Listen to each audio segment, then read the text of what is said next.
hari ini Indonesia belum bisa bebas bersih dari korupsi. Halo semuanya, kenalin saya Aji. Saya perwakilan dari kelompok 5. Saya akan menjelaskan apa itu KIPK. KIPK adalah pemrograman dari pemerintah yang membantu mahasiswa yang berpotensi baik, tetapi terkendala akan biayanya.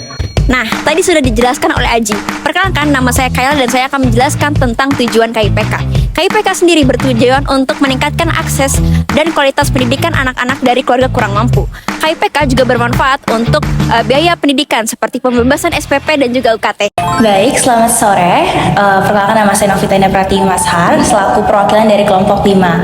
Hari ini saya akan mewawancara salah satu penerima beasiswa KIPK. Boleh perkenalkan diri, Kak? Oke, selamat sore. Nama saya Firda Nadia dari jurusan Ilmu Pemerintahan FISIP UB angkatan 2021. Saya Aisyah Naniandari selaku perwakilan dari kelompok 5. Di sini saya akan mewawancarai salah satu penerima dari beasiswa KIPK. Boleh silakan memperkenalkan diri. Perkenalkan, nama aku Zea dari Psikologi UB 2023. Perkenalkan, saya Naila Syifa selaku perwakilan dari kelompok 4 Pancasila yang akan menjadi interviewer pada saat kali ini. Dipersilakan untuk memperkenalkan diri terlebih dahulu. Ya, perkenalkan teman-teman semua, nama saya Radan Usita Arya Putra, di sini sebagai mahasiswa FISIP angkatan 2021 dan kebetulan juga dari prodi Ilmu Pemerintahan. Salam kenal semuanya. Menurut aku udah adil dan merata.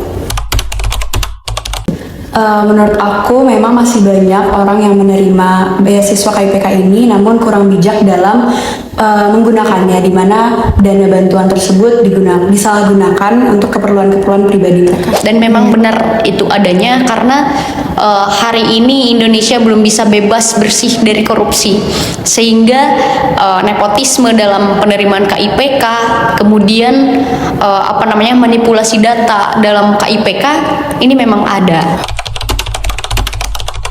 Menurut aku, pihak-pihak dari rektorat maupun pemerintah itu yang bertanggung jawab dalam per-KIPK-an ini.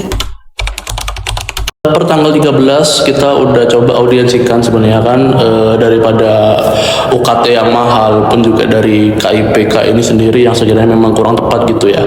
Dan hal itu sudah direspon balik sebenarnya dari pihak rektorat. Pada akhirnya memang perlu untuk dilakukan peninjauan ulang begitu terkait teman-teman yang sudah menerima KIPK ini sendiri melalui evaluasi ataupun mungkin tahapan yang dilakukan gitu ya nanti ya oleh pemangku kebijakan. Dan dalam hal ini kita juga mengawal gitu daripada janji-janji yang sekiranya mereka juga sampaikan gitu. Tindakan buruk dari pemerintah yang mengalokasikan KIPK kepada nepotisme itu mengakibatkan konflik horizontal, seperti halnya adu domba di antara masyarakat. Nah, ini karena tindakan buruk pemangku kebijakan, bukan penerima KIPK-nya. Isu ini menimbulkan konflik horizontal, yang seharusnya pergerakan mahasiswa itu memprotesnya ke atas, tapi sayangnya pada hari ini pergerakan mahasiswa menyerang sesama mahasiswanya.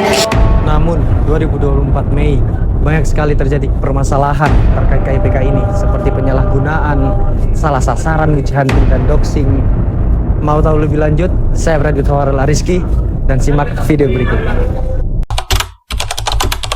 Oke, baik, karena itu dialami oleh diri saya sendiri.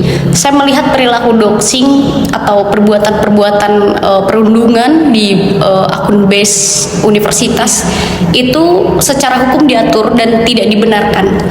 Jadi pendoxing orang itu kan diatur oleh pasal 27A Undang-Undang ITE nomor 1 tahun 2024, begitu kan? Jadi tetap saja gitu, itu tidak menghapuskan perbuatan pidana. Sekalipun orang tersebut terbukti atau tidak terbukti, tetapi tidak ada kebenaran dari doxing tersebut yang dilakukan oleh akun-akun anonimus. Saya sendiri pun sebagai korban, untuk mencapai saya di titik ini perlu perjuangan-perjuangan. Ibarat kata ada peribahasa, nasi yang kita makan hari ini bukan padi yang dipanen kemarin sore. Ada salah satunya itu yang kemarin di mana mereka melakukan press release tentang hal KIPK ini. Kita coba melihat itu dari dua sisi sebenarnya. Dari sisi yang pertama adalah orang-orang yang memang merasa mampu sebenarnya dan juga menjadi kurang tepat juga gitu ya untuk menerima KIPK. Pun juga di sisi yang kedua menjadi sebuah perhatian kita juga dari Kementerian Advokasi Mabim Visip itu untuk pada akhirnya birokrat kampus atau pejabat kampus yang dalam hal ini berwenang gitu ya untuk melakukan verifikasi ataupun peninjauan ulang daripada KIPK itu sendiri berperan penting begitu pada akhirnya untuk melakukan verifikasi yang sesuai dengan data faktual dan benar adanya seperti itu. Jadi untuk penerima KIPK, saya rasa teman-teman harus bisa memanfaatkan KIPK ini dengan sebaik mungkin untuk kehidupan yang sebaik mungkin di masa depan. Sejatinya bahwa kita bisa bangkit dengan jalan apapun dan rezeki bisa dari manapun, hanya tinggal kita memanfaatkannya sebaik mungkin. Satu hal yang ingin saya sampaikan dan ingatkan, pendidikan adalah senjata yang paling ampuh untuk mengubah dunia. Setidaknya itulah yang dikatakan oleh Nelson Mandela. Maka dari itu tidak ada salahnya ketika pendidikan berhasil merubah kehidupan kita menjadi lebih baik daripada sebelumnya. Terima kasih. Baik. Halo, nama saya Ana dan saya akan menyampaikan kesimpulan dari video ini. Ketidakadilan atau ketidakmerataan distribusi KIPK ini disebabkan oleh berbagai faktor, mulai dari akses informasi yang terbatas, proses seleksi yang rumit, hingga pembagian dana yang tidak optimal. Hal ini berakibat pada ketimpangan akses pendidikan dan menimbulkan keresahan di masyarakat. Saya Guntur, seperti yang dijelaskan oleh rekan saya tadi, bahwa pemerintah itu harus memberikan cara-cara komprehensif untuk mengatasi permasalahan tersebut.